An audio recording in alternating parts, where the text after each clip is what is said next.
হেমা দুর্গা তুমি নাকি আজকে চলে যেছো, আজকে নাকি তোমার শুভ বিজয়া। মা তুমি যেচো যাও, তোমাকে আমি এরা আটকানোর মতো সাধ্য নাই কো, কিন্তু তোমাকে আর একবার একজনাকে বধ করে যেতে হবে মা। এই পশ্চিমবাংলা মানুষ আর লিখতে পারছে না উনাকে, সেটা হচ্ছে মহিলা মহিষাসুরটাকে। প্লিজ মা প্লিজ, মানে উনার অত্যাচারে আমরা আর সহ্য করতে পারছি না। পুজোতে বাবারে নিজেকে তো চাঁদ সদাগর মনে করে নিয়েছে, হ্যাঁ তাই লেগে তো বাঁ হাতে করে ছুরি ছুরি পুষ্পাঞ্জলি দিচ্ছে। মা তুমি নিতে পেরেছো মা? এই বিপদটা তুমি নিতে পারলে, আমরা সন্তানা হয়ে নিতে পারছি না, তুমি কি করে নিলাম মা?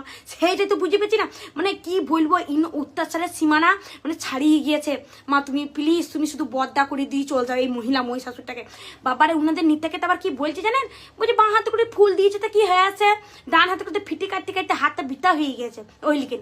আবার কোন মানে এত লেকচার ঝাইতে পারে ওই মাইক ধরে ধরে, মানে স্টেজের ইস্পার আর উস্পার।